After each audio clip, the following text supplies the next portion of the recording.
بسم اللہ الرحمن الرحیم نحمدہ ونصلی علی رسول الکریم اما بعد تبیین الطرق الی اللہ تعالی خدائی راستوں کی وضاحت. اللہ تعالیٰ کے تک پہنچنے کے کیا راستے ہیں اس کی کتاب میں وضاحت کیا ہے. چھوٹی سی تھانوی بہت اہم مضامین پر مشتمل ہے. اصل میں بالکل ہمت نہیں تھی، پانی کی طبیعت بہت سست ہے، بولنے کی زیادہ حرارت ہے، بخار ہے، کیا ہے، اٹھ تو نہیں پا رہا تھا، ابھی اٹھ گیا. دعا کیجیے اللہ تعالیٰ سے کہ اللہ تعالیٰ صحت و عافیت کے ساتھ کچھ دنوں اور کام کرنے کی توفیق مرحمت فرمائے اور قبول فرمائے. اب یہ مضمون بہت دفعہ سنا چکا ہوں، دستور الثانی کے بہت دفعہ سنا چکا ہوں. اس وقت کھولا تو یہی میرا، میں نے کہا دوبارہ صحیح سنا دو.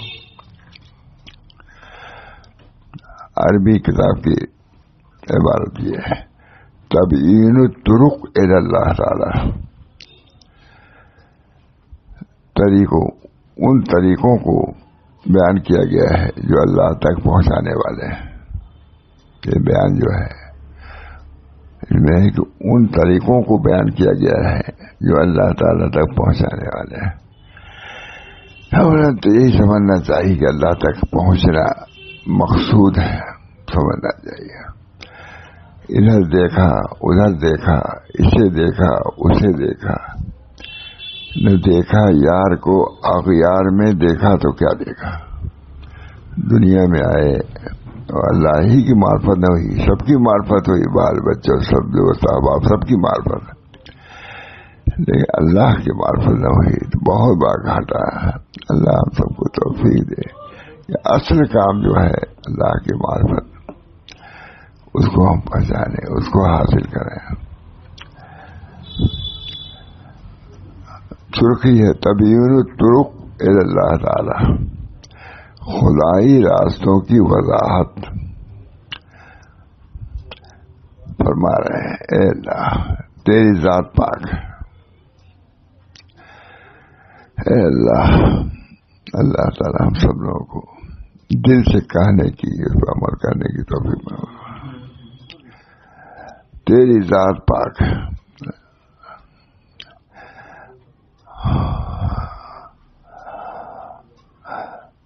ہمیں تو کچھ علم نہیں ہے، فرما رہے ہیں ہمیں تو کچھ علم نہیں ہے، مگر ہاں وہی ہے جو تو نے ہمیں علم دیا ہے. آدمی بالکل کچھ بھی نہیں ہے، اللہ ہی علی بابی سکھاتا ہے تو آدمی سیکھتا ہے. کچھ نہیں، لا عالم نہیں جانتا میں. اللہ تعالیٰ ہی عالم بھی ہے، معلم بھی ہے. تیری ذات پاک ہے، ہمیں تو کچھ علم نہیں، مگر ہاں وہی ہے جو تو نے ہمیں علم دیا. تمام تعریفیں اس اللہ کے لیے جو صراط مستقیم کی طرح رہنمائی کرنے والا ہے. تمام تعریفیں اس اللہ کے لیے. اللہ تعالی ہم کو تمام تعریفیں اس اللہ کے لیے ہیں جو صراط مستقیم کی طرح رہنمائی کرنے والا ہے. اور صلاۃ و سلام ہو تمام و کمال نادر ہو اس کے رسول صلی اللہ علیہ وسلم پر، جو سیدھے راستے اور بڑے مقصد کے داعی ہیں. تعریف بڑی عمدہ ہے. اور آپ کے آل و اصحاب پر جو دین قویم پر چلنے والے ہیں.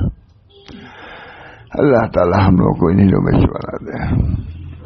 دنیا دیکھا، دنیا ہی دنیا ہے، کہیں ان چیزوں کا تو ذکر بھی نہیں. اب جہاں تو ہو سکتا ہے کچھ نہ کوئی بیان کرتا رہتا ہوں، لیکن کیا کہوں، قدر کرنے والے تو کم ہی ہیں.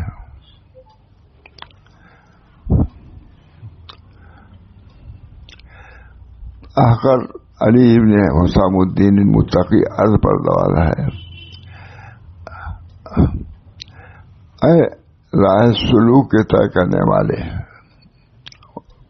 مخاطب کر رہے ہیں ہم لوگوں کو، اے راہ سلوک کے طے کرنے والے اور قرب خداوندی کے متلاشی، اللہ ہم کو اور تجھ کو اپنی پسندیدہ چیزوں کی ہدایت عطا فرمائے۔ اپنی پسندیدہ، اللہ کی پسندیدہ چیزیں جو ہیں دین ہے اور جو اعمال صالح ہیں وہ سب اللہ کے پسندیدہ ہیں، اور اللہ کی جس چیز میں نافرمانی ہو، معصیت ہو، ناپسندیدہ ہے، وہ اللہ کو پسند نہیں ہے۔ اللہ تعالیٰ نے اس دنیا میں ہم کو جو بھیجا ہے تو اللہ کی پسندیدہ چیزوں کی بھی اللہ توفیق مرحمت فرمائے۔ آ جانا کمال نہیں ہے، بلکہ دین پر رہنا، دین کے راستے پر چلنا، ان کو راضی رکھنے کی فکر کرنا، یہ پسندیدہ ہے۔ اللہ مجھے بھی توفیق دے، آپ حضرات کو بھی۔ سب دنیا میں آنے کا حاصل یہی ہے کہ اللہ نے جو اس کے اندر پسندیدہ چیز رکھی ہے وہ اپنی محبت اور نسبت ہے۔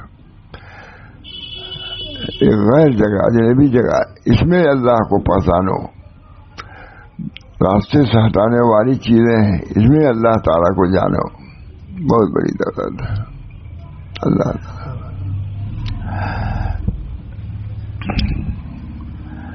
تیری ذات پاک ہے، ہمیں تو کچھ علم نہیں، مگر ہاں وہی ہے جو تو نے ہمیں علم دے دیا ہے۔ تمام تعریفیں اس اللہ کے لیے ہیں جو صراط مستقیم کی طرف رہنمائی کرنے والا ہے، اور صلاۃ و سلام بتمام و کمال نازل ہو اس کے رسول پر جو سیدھے رستے اور بڑے مقصد کے داعی ہیں،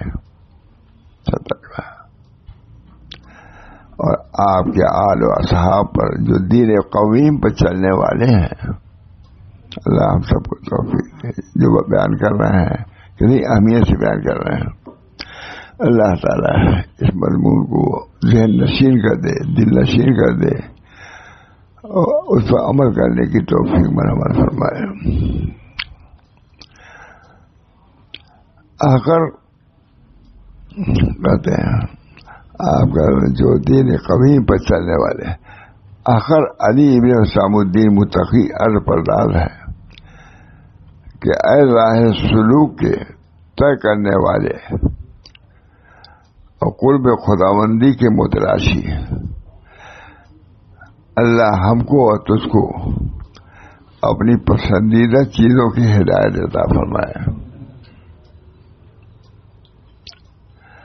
خوب سمجھ لے، ہر ایک شخص کے لیے جو کسی بڑے مقصد اور اونچے مرتبہ کو حاصل کرنے کا خواہش مند ہو، یہ ضروری ہے کہ وہ اول اس کے حصول کے اسباب و وسائل اور اس تک پہنچنے کی راہ معلوم کرے۔ کہیں جانا چاہتے ہو، لندن جانا چاہتا ہے، امریکہ جانا چاہتا ہے، تو معلوم کرتا ہے نا کیسے جائیں گے، کہاں جانا ہوگا، کہاں سے بدلنا ہوگا، تب نکلتا ہے۔ صحیح اللہ کا راستہ ہے، اس کے لیے بھی جاننا پہچاننا ضروری ہے۔ اللہ مجھے بھی توفیق دے، اول اس کے حصول کے اسباب و وسائل اور اس تک پہنچنے کی راہ معلوم کر لے۔ چنانچہ سلوک و طریقت کے منزل طے کرنے والے کے لیے بھی اول یہ ضروری ہے وہ تقرب کے معنی سمجھے۔ تقرب، اللہ کے تقرب کے لیے ہم جمع ہوئے ہیں، اور وہ سے تقرب ہے ہی ہے سب سے، لیکن اللہ سے تقرب ہے یہ نہیں ہے، اسی کی تلاش میں ہم نکلے ہیں، اور انبیاء علیہ السلام اسی لیے تشریف لاتے ہیں کہ اللہ تک پہنچنے کا راستہ بدلا میں رہنمائی کریں، اس لیے آئے، پہنچاتے نہیں، رہنمائی کرتے ہیں۔ وہ تقرب کے معنی سمجھے اور سلوک و طریقت کی راہ کو پہچانے، کیسے ہم خدا تک پہنچیں گے۔ بیان کر رہا ہوں، دل متاثر ہے، کہاں پہنچانا اب تک، بڑی کمی ہے، بڑی کوتاہی ہے۔ دنیا میں مختلف جگہ جاتا ہوں، سب چیزوں میں کمی ہی کمی پاتا ہوں. یہی ان دونوں معرفتوں کے بیان پر یہ رسالہ مشتمل ہے. کہتے ہیں خواہش مندو یہ ضروری ہے کہ وہ اول اس کے حصول کے اسباب و وسائل اور اس تک پہنچنے کی راہ معلوم کرے. چنانچہ سلوک و طریقت کے منزل کو طے کرنے والے کے لیے بھی اول یہ ضروری ہے کہ وہ تقرب کے معنی سمجھیں کہ اللہ سے تقرب کے معنی ہیں کیا، کہ اللہ کا اس سے بڑھ جائے. یہ تقرب ہے، یہ تقرب ہمارا ہے، تقرب اللہ کا نہیں ہے. یہ ضروری ہے کہ اول وہ تقرب کے معنی سمجھیں اور سلوک و طریقت کی راہ کو پہچانیں. انہی دونوں معرفتوں کے بیان پر یہ رسالہ مشتمل ہے. پہلے شروع کیا تھا، کبھی میں پورا نہیں سنا، انشاءاللہ اسی کی مناسبت سے اس کا نام تبیین الطرق الی اللہ تعالی رکھا. سلوک و طریقت کے حصول کے راستوں کی وضاحت ہے. اس میں سلوک و طریقت انہیں اللہ تعالیٰ تک پہنچنے اور اس پہ چلنے کے راستوں کی وضاحت ہے، اس کی تبیین ہے. اس کو اس رسالے پر عمل کرنے والے کو کم سے کم فائدہ یہ ہوگا کہ وہ کج اور غلط راستے کے مقابلے میں صحیح اور مستقیم راستے کو پہچان لے گا. یہ رسالہ ہے، چھوٹا سا جذبہ پڑا رہتا ہے. وہاں تھانوی ہے. ہاں علی مطلب اس رسالے پر عمل کرنے والی شرط حضرت تھانوی سنائی بھی جاتی تھی. میں جو بھی ہوں بڑا عمدہ کتاب ہے. اسی مناسبت سے اس کا نام تبیین الطرق الی اللہ تعالی، ان راستوں کی وضاحت ہے جو اللہ تک پہنچا دے. سلوک و طریقت کے راستوں کی وضاحت رکھا گیا. اس رسالے پر عمل کرنے والے کو کم سے کم فائدہ یہ ہوگا کہ وہ کج اور غلط راستے کے مقابلے میں صحیح اور مستقیم راستے کو پہچان لے گا. راستہ جب صحیح معلوم ہوگا انشاءاللہ پہنچ بھی جائے گا. غلطی جو ہوتی ہے مقصود میں نہیں ہوتی، مقصود تو صحیح لے کے چلتا ہے آدمی، لیکن راستہ غلط اختیار کر دیتا ہے. دیکھتے نہیں کتنے راستے ہیں. مان لو نے گانا بجانے کو راستہ سمجھ رکھا ہے، اس کے علاوہ کچھ جانتے ہی نہیں. جتنا یہ غلط راستہ اختیار کریں گے، گائیں گے بجائیں گے، اتنے ہی ہم خدا تک پہنچیں گے. کچھ نہیں، یہ سب تم کو اللہ سے دور کرنے والا ہے.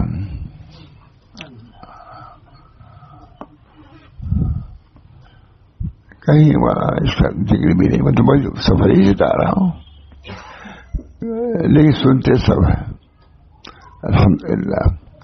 مجمع رہتا ہی ہے.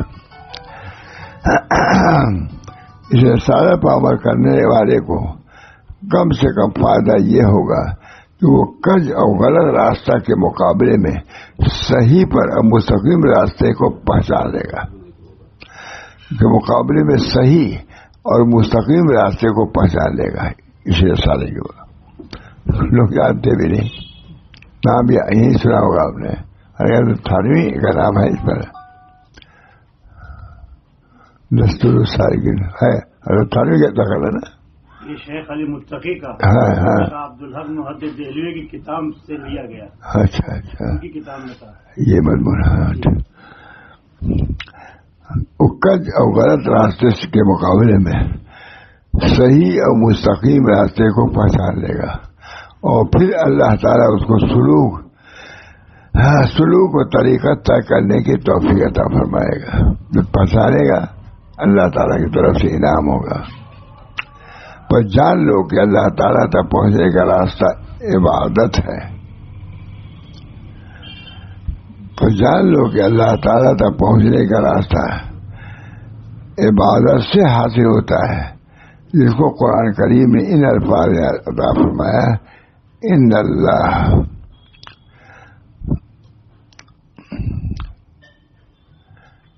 ہمارا بھی رب ہے. بے شک اللہ تعالی ہمارا بھی رب ہے اور تمہارا بھی رب ہے. ان اللہ ربی و ربکم کا ترجمہ کر رہے ہیں. بے شک اللہ تعالی ہمارا بھی رب ہے اور تمہارا بھی رب ہے، سو تم اس کی عبادت کرو، یہی سیدھا راستہ، بس سیدھی بات۔ یہ جانو کہ ہمارا رب ہے کوئی، اسی کو ماننا ہے، اسی طریقے سے چلنا ہے، اسی چلنے سے تم خدا تک پہنچو گے۔ ان اللہ ربی و ربکم فاعبدوہ ھذا صراط مستقیم، بے شک اللہ تعالی ہمارا بھی رب ہے اور تمہارا بھی رب ہے، سو تم اس کی عبادت کرو، یہی سیدھا راستہ ہے۔ ذرا مختصر دیکھیے، اور عبادت کی دو قسمیں ہیں، فرض اور نفل۔ عبادت تو کرنا ہے لیکن اس کے بھی درجات ہیں، کم سے کم 2 درجے ہیں، بعض عبادت فرض ہے، بعض نفل ہے۔ تو مجھے یاد آتا کہ یہ بات حضرت فرمائیں گے تو یہ لوگ کیا پڑھیں گے، کب اٹھنا مشکل، سب کام کر لیتے ہیں لیکن 2-4 رکعت نماز رات میں نہیں پڑھ سکتے، سب کام کرتے ہیں۔ میں اس سے کہتے ہیں، ہاں زیادہ بحث نہیں کرتے تھے لیکن مجھے یاد ہے فتح پور بہت بگڑے تھے۔ عبادت کی 2 قسمیں ہیں، فرض اور نفل۔ پھر فرض کی 2 قسمیں ہیں، امتثالی اور اجتنابی۔ اسی طرح نفل عبادتوں کی بھی 2 قسمیں ہیں، امتثالی و اجتنابی۔ اور فرائض کے بعد بھی نوافل بھی قرب خداوندی کے حاصل کرنے کا ذریعہ ہے۔ نوافل جو ہیں وہ بھی اللہ تعالیٰ تک پہنچانے والے ہیں۔ فرائض میں سب سے زیادہ اخر و مار کرو، سب سے زیادہ قرب اللہ تعالیٰ کا فرائض سے ہوتا ہے، اس کے بعد نوافل جو ہے۔ لیکن لکھا شہید نے یہ بھی ایک گمراہی ہے، بلکہ حضرت بہت سناتے تھے، یہ بھی ایک بڑی بڑی گمراہی ہے کہ نوافل میں جو قرب سمجھتے ہیں وہ فرائض میں نہیں سمجھتے۔ حالانکہ اصل قرب فرائض ہے، قرب فرائض کے ساتھ اب قرب نوافل آئے گا تو ترقی کرو گے، اور صرف قرب نوافل نمازی پڑھتے چلے آتے ہو، فرض ہو رہی ہو اس میں نہیں شریک ہوتے، کوئی درجہ نہیں اس کا۔ بہت اچھی بہت سمجھانے کی ضرورت ہے، سنا چکا ہوں۔ لیکن عبادت کی 2 قسمیں، فرض اور نفل۔ پھر فرض کی 2 قسمیں ہیں، امتثالی اور اجتنابی۔ اس طرح نفلی عبادتوں کی بھی 2 قسمیں ہیں، امتثالی و اجتنابی۔ فرائض کے بعد نوافل کے بھی قرب خداوندی کے حاصل ہونے کا ذریعہ ہے، اور فرائض کے بعد بات کر رہا ہے، فرائض کو چھوڑ کے نہیں بلکہ فرائض کے بعد نوافل بھی قرب خداوندی کے حاصل ہونے کے ذریعہ ہے۔ حدیث پاک ہے، حضرت ابو ہریرہ رضی اللہ تعالیٰ عنہ سے روایت ہے کہ حضور صلی اللہ علیہ وسلم نے فرمایا، اللہ تعالیٰ کا ارشاد ہے، جس نے میرے دوست سے دشمنی کی اس کے لیے اعلان جنگ کرتا ہوں، اور جب میرا بندہ میری کسی پسندیدہ چیز سے تقرب حاصل کرتا ہے جس کو میں نے اس پر فرض کیا اور نوافل کے ذریعے بھی مجھ سے قرب حاصل کرنا چاہتا تو میں اس سے محبت کرنے لگتا ہوں۔ اللہ سے محبت کرنا یہ اللہ کے قرب کا ذریعہ ہے۔ اللہ کی نافرمانی کرو گے اللہ سے دور ہی ہوتے چلے جاؤ گے۔ حضور صلی اللہ علیہ وسلم فرمایا، اللہ تعالیٰ کا ارشاد ہے کہ جس نے میرے دوست سے دشمنی کی اس کے لیے اعلان جنگ کرتا ہوں، من عادی لی ولی ہے، اور جب میرا بندہ میری کسی پسندیدہ چیز سے تقرب حاصل کرتا ہے جس کو میں نے اس وقت فرض کیا اور نوافل کے ذریعے بھی مجھ سے قرب حاصل کرتا ہے تو میں اس سے محبت کرنے لگتا ہوں، اور جب میں اس سے محبت کرنے لگتا ہوں تو میں اس کا کان بن جاتا ہوں۔ اللہ ہم لوگوں کو توفیق دے، پہلے تو عملی کی توفیق، پھر اس کے بعد اللہ تعالیٰ وعدہ خلافی نہیں کرے گا۔ جب اس نے کہا کہ ہم فرائض پر نوافل پر اجر دیں گے، قرب دیں گے، اپنی محبت دیں گے تو ضرور کرے گا۔ ہم تو غلطی کر سکتے ہیں لیکن اللہ نہیں کرتے۔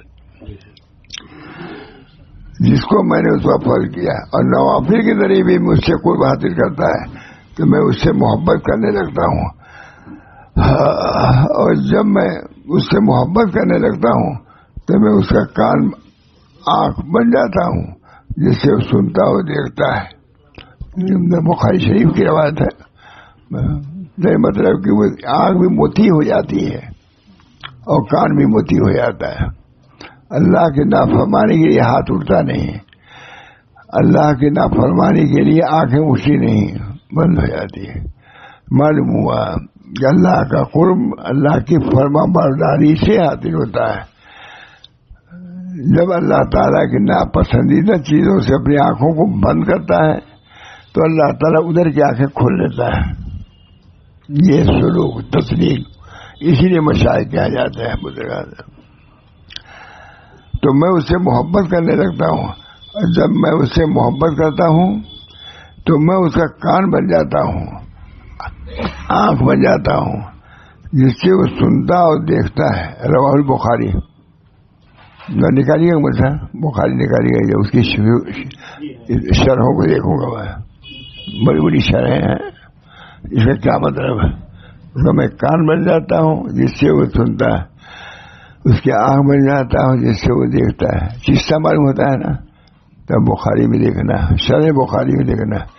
اور بھی کہا تھا ہم نے، مجھے یاد آتا ہے کہ اس کی تشریح جو شرح حدیث نے جو تشریح کی ہے، ہمارے حضرت بہت کرتے تھے، اس چیزوں کو صرف تصوف کی کتابوں سے حل نہیں کرتے، فتح الباری نکالو، فلاں نکالو، تو وہی لفظ بھی ہوگا یہ کہاں ملے گا؟ وہ میں نے کہا روایت نے اس کی تشریح جو حضرت نے کی ہے تو حضرت کے ملفوظات میں ضرور ملے گی۔ اب کہا تو میں اس سے محبت کرنے لگتا ہوں، اور جب میں اس سے محبت کرنے لگتا ہوں تو میں اس کا کان بن جاتا ہوں، آنکھ بن جاتا ہوں جس سے وہ سنتا اور دیکھتا ہے۔ رواہ البخاری، تو بخاری دیکھنا تھا، بخاری کی شرح جو ہے ضرور دیکھیے، اسے تو معلوم ہی ہے سب، آپ کو آپ کو بھی معلوم ہے، ہم لوگوں کو مزید تفصیل دیکھنا چاہیے۔ شرح بخاری فتح الباری ہیں، انہوں نے کیا لکھا ہے اس کے متعلق؟ اتنی چیزیں ہی ہیں، آنکھ بن جاتا ہوں۔ خیر، بلکہ صرف فرائض بھی بغیر نوافل کے ذریعے تکمیل تقرب کا، بلکہ صرف فرائض بھی بغیر نوافل کے ذریعے تکمیل کے تقرب کا سبب نہیں بنتے۔ معلوم ہے کہ فرائض کے ساتھ ساتھ کوئی نوافل بھی پڑھنا چاہیے۔ لوگ کہتے ہیں ارے نفل ہی تو ہے، نہیں۔ حضرت تھانوی فرماتے تھے، میں نے خود دیکھا ہے کہ بھائی جیسے قدوری وغیرہ ہم لوگ پڑھنے لگے، ایک چیز کا نقصان یہ ہوا کہ نفل پڑھنا چھوڑ دیا۔ ارے یہ غیر موقع ہے، اب دونوں کے بعد 2 ہے، 4 ہے، 2 موقع ہے، 2 غیر موقع ہے۔ تو حضرت تھانوی کا جملہ یہ ہے، میں دہرا سکتا ہوں کہ بھائی پڑھنے کو یہ ہوا نقصان ہے کہ ہم نے نوافل پڑھنا چھوڑ دیا۔ معلوم ہوا کہ یار یہ نفل ہے، فرائض پر کافی تو ہے کہیں لکھا ہوگا۔ بلکہ صرف فرائض بھی بغیر نوافل کے ذریعے تکمیل کے تقرب کا سبب نہیں ہے۔ اللہ دے دے، یوں ہی دے دے اللہ تعالیٰ، وہ محض نجات کا باعث ہے۔ اس فرض کے ذریعے تقرب اللہ کا سبب نہیں، جس کی تکمیل نوافل کے ذریعے کی گئی ہو۔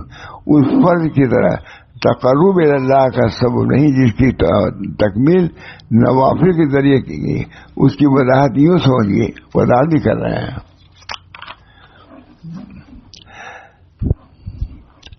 کسی شخص نے فرض نماز کی نیت باندھی، اب بمقدار فرض صرف قرات، رکوع، سجود، قاعدہ اخیرہ پر اکتفا کیا۔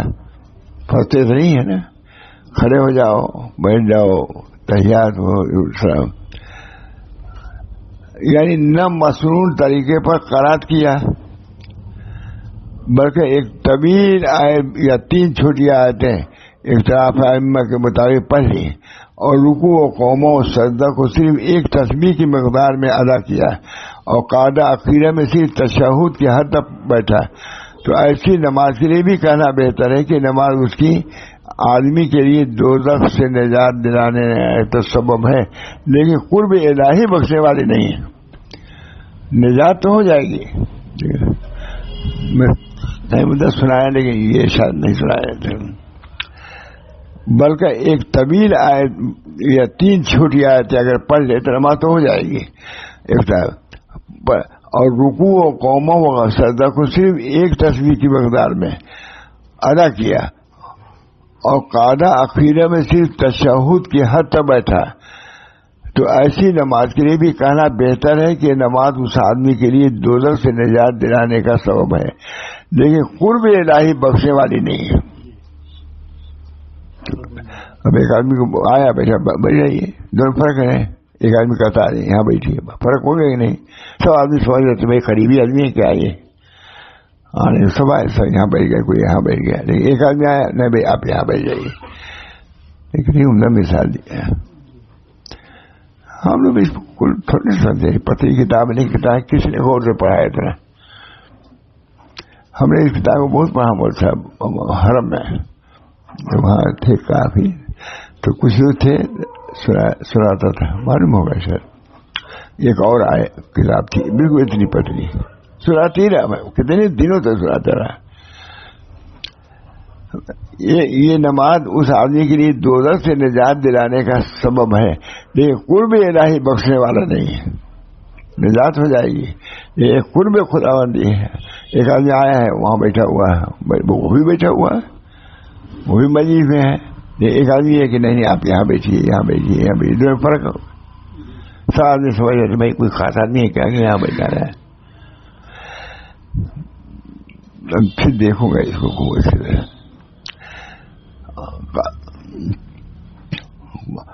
تشہد میں، تو ایسی نماز کے لیے بھی کہنا بہتر ہے کہ یہ نماز اس آدمی کے لیے دوزخ سے نجات دلانے کا سبب تو ہے، لیکن قرب الہی بخشنے والا نہیں ہے۔ قرب تو خاص عمل ہی سے ہوگا۔ بزرگان دین کیا پڑھتے ہیں، تہجد پڑھتے ہیں، دعو الصالحین قبر کو، تمہارے پہلے جتنے لوگ سب نے پڑھا ہے تہجد کے بارے میں، خود حضور کا ارشاد ہے کہ تہجد جو ہے تمہارے پہلے جتنے صالحین تھے سب کا یہ کیا ہے معمول رہا ہے، فرق ہو گیا نا۔ نوافل کے ذریعے تکمیل شدہ فرائض قرب بس یہ لکھنا ہے، کہنا بہتر ہے کہ نماز اس آدمی کے لیے دوزخ سے نجات دلانے کا تو سبب ہے، لیکن قرب الہی بخشنے والی نہیں ہے، جیسا کہ نوافل کے ذریعے تکمیل شدہ فرائض قرب بخش ہوتے ہیں۔ جب یہ بات اچھی طرح واضح ہو گئی کہ غیر مکمل فرائض صرف نجات کا سبب ہے، غیر مکمل فرائض صرف نجات کا، تقرب و حصول درجات کے لیے نوافل کی کثرت لازم ہے۔ اور وہ کہتے ہیں نفلیں تو ہیں، یہ جو ہر تھانوی کہتے تھے، کسی کا قول لگا کرے، اور آدمی کہتا تھا کہ جب سے ہم نے قدوری پڑھنا شروع کیا نفل سے چھوٹ ہی گئی، معلوم ہوگا کہ ارے غیر موقع ہے۔ پہلے ظہر کی نماز 2 رکعت سنت 2 رکعت نفل پڑھتے تھے سبھی لوگ ہم لوگ، لیکن جب پڑھا جب یہاں تک آئے نفلیں تو ہیں بس 2 رکعت سنت، اکثر آپ دیکھیے گا کہ مولوی لوگ 2 رکعت سنت پڑھتے ہیں پھر چلے آتے ہیں۔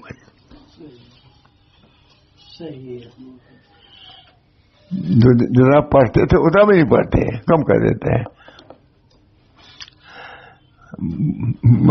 کئی سنا نہیں پایا تھا اس کو، آج میں کہا تھا سنا ہی دو۔ جب یہ بات اچھی طرح واضح ہو گئی کہ غیر مکمل فرائض صرف نجات کا سبب ہے، کہ فرائض صرف نجات کا سبب ہے، تقرب و حصول درجات کے لیے نوافل کی کثرت لازم ہے۔ خود اپنے کو بھی استحضار نہیں ہوتا مول صاحب، سمجھ لیجیے نہیں کہ جتنے لوگ سب حقائق سمجھتے ہی ہوں۔ نوافل کی کثرت لازم ہے تاکہ فرائض کی تکمیل ہو، تو اس کے لیے نوافل کی قسموں تک جانا ضروری۔ جب نوافل مانے تکمیل فرائض ہے، یہ فرائض میں جو کمی رہ جاتی ہے وہ نوافل سے پوری ہوتی ہے، تو اب اس کو لکھ رہے ہیں، اب سمجھنا چاہیے وہ کون سے نوافل ہیں، اس کا طریقہ بدلا ہے۔ اور پھر دیکھوں گا انشاءاللہ. ٹھیک سے سنایا تو اتنی تو سنایا ہے, آگے خود بھی دیکھوں گا میں کہ کیا اس کے اندر مضامین, خصوصی مضامین کیا لکھے. بہت بڑے آدمی ہیں یہ لکھنے والے. حضرت تھانوی پسندیدہ انہیں کی ترجمہ کی ہوئی کتاب ہے. اہمیت ہے کہ نہیں؟ اس بنا پر انشاءاللہ پھر دیکھوں گا, پھر کر سناؤں گا انشاءاللہ. دعا کیجیے اللہ تعالیٰ ہم سب لوگوں کو قرب فرائض سے بھی حصہ عطا فرمائے اور قرب نوافل سے اللہ تعالیٰ اپنی خاص ولایت اور خاص قرب سے ہم سب لوگوں کو مشرف فرمائے. بڑی کوتاہیاں فرائض میں کوتاہیاں ہیں, نوافل کو کیا ہے. فرائض کے اندر بھی بہت سے ہمارے بھائی ہیں جو فرائض بھی ادا نہیں کرتے. فرائض ادا کرتے ہیں, جماعت سے نہیں ادا کرتے, دل لگا کے نہیں پڑھتے تھے. تو کمی اپنی طرف بہت ہے. اس بنا پر ان کمیوں کو دور کرنے کی اللہ تعالیٰ توفیق دے اور اپنے قرب و قبول سے ہم سب لوگوں کو مشرف فرمائے. ربنا تقبل منا انک انت السمیع العلیم برحمتک یا ارحم الراحمین بحرمت سید نبی کریم صلی اللہ